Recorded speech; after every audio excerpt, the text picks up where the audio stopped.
बिस्मिल्लाहिर्रहमानिर्रहीम। अस्सलाम वालेकुम स्टूडेंट्स, वेलकम बैक टू इनफाल institute of health sciences Lahore.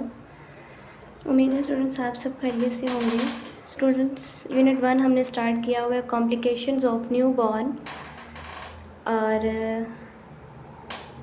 कल जो हमने कॉम्प्लिकेशन पढ़ी थी वो बर्थ एस्पेक्सिया की थी।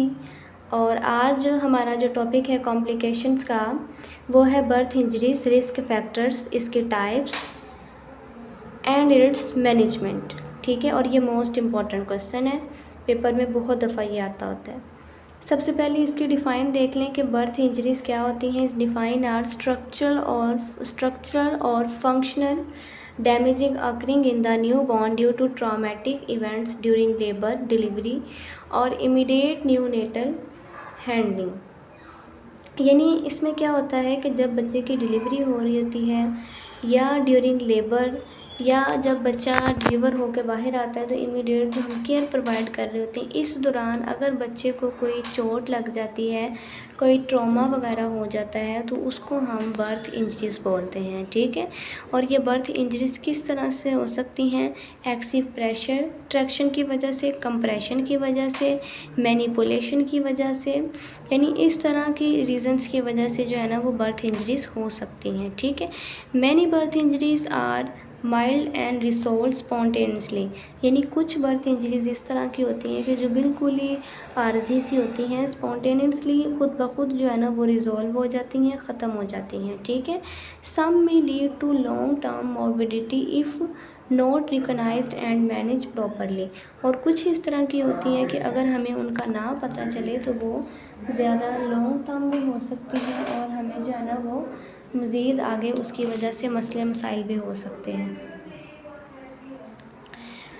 मटरनल रिस्क फैक्टर्स देखें क्या है? पेल्विक शेप और साइज़।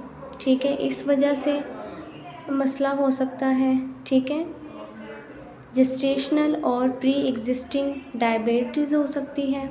ठीक है, बच्चे का साइज़ जो है वो ज़्यादा हो सकता है। मटरनल ओबेसिटी हो सकती है, माँ को मोटापा वगैरह हो सकता है। हाई ब्लड प्रेशर हो सकता है, प्रीक्लेम्शिया हो सकता है। इसी तरह से इन्फेंट में देखें क्या होता है कि ज़्यादा वेट होने की वजह से, प्री मेच्योरिटी की वजह से। ठीक है, बच्चा जो है वो प्री टर्म बर्थ हो बिफोर 37 वीक्स कंप्लीट। ठीक है, तो इस वजह से भी हो सकता है। अब नॉर्मल पोजीशन की वजह से भी बच्चे की ब्रीच पोजीशन है या फिर शोल्डर प्रेजेंटेशन है, तो इस वजह से भी जो है ना वो बच्चे को मसला मसाइल बन सकता है। मल्टीपल बर्थ में देखें क्या होता है कि ट्विन्स और triplet increase the likelihood of early delivery और रेस्ट्रिक्टेड रूम। यानी इसमें क्या होता है कि मल्टीपल बर्थ अगर है, दो या दो से ज़्यादा बच्चे हैं, ट्विन्स प्रेगनेंसी है, तो उसमें भी बहुत ज़्यादा मसला बनता है। ठीक है, साइन सिम्टम्स देखें जी। मोस्ट इंपॉर्टेंट साइन सिम्टम्स है पेल और ब्लू अपीयरेंस। यानी बच्चा जो है ना वो पेल सा नज़र आएगा, स्लो हार्ट रेट होगी उसकी, रेस्पिरेटरी रेट उसका स्लो होगा, ब्रेडिकार्डिया में बच्चा चला जाएगा। ठीक है, लिथार्जिक और स्लगिश होगी बच्चे में। ठीक है, हाइपरटेनिक मसल्स एंड जॉइंट्स का मसला होगा और फ्लोपी मसल्स हो सकते हैं।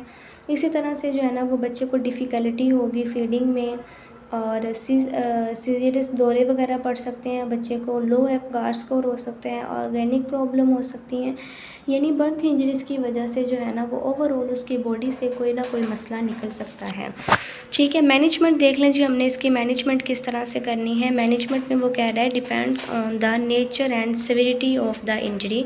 यानी इसकी नेचर पे और इसकी शिद्दत पे डिपेंड करता है कि किस तरह की कितनी शिद्दत की चोट आई है, but generally involves supportive and conservative care.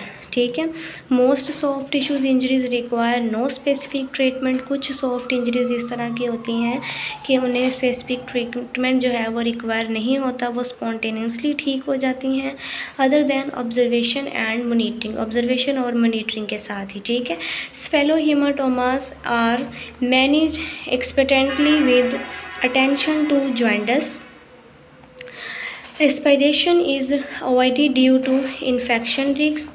ठीक है, caput succedaneum resolve spontaneously within a short period. ठीक है, एंड रिक्वायर्स ओनली रेसिसेशन।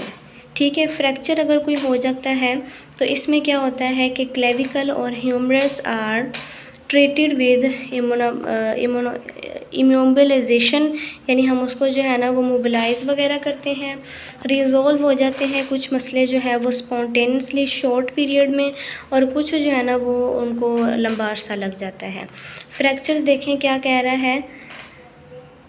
ये दोबारा से अंदर एक ऐड हो गया, यहाँ से आपने देखना है। नर्व्स इंजरीज़ में क्या होता है कि ईयर पैल से motion exercise with most infant showing gradual recovery, और फेशियल नर्व्स की अगर इंजरीज़ हो जाती हैं तो उसमें क्या होता है कि इम्प्रूव्स विदाउट इंटरवेंशन, यानी खुद ब खुद ये भी हो जाती हैं, ठीक है। इसी तरह वो कह रहा है कि but eye care is essential to prevent corneal dryness. Eye care जो है वो असेंशियल है, उसको हमने जो है ना वो मॉनिटर करते रहना है। स्पोर्टिव केयर हमने प्रोवाइड करनी है, और फ्लूइड वगैरह देना है, ब्लड ट्रांसफ़र कर सकते हैं, ठीक है। इसी तरह से अर्ली एंड अप्रोप्रिएट मैनेजमेंट में देखें कि improves outcomes and prevent long term complications, ठीक है। तो मोस्ट इम्पोर्टेंट सवाल है, किसी भी तरह की जो है वो इंजरी आपके पेपर में आ सकती है। सो बहुत शुक्रिया, जज़ाकल्लाह। दुआ में याद रखें। अल्लाह हाफ़िज़।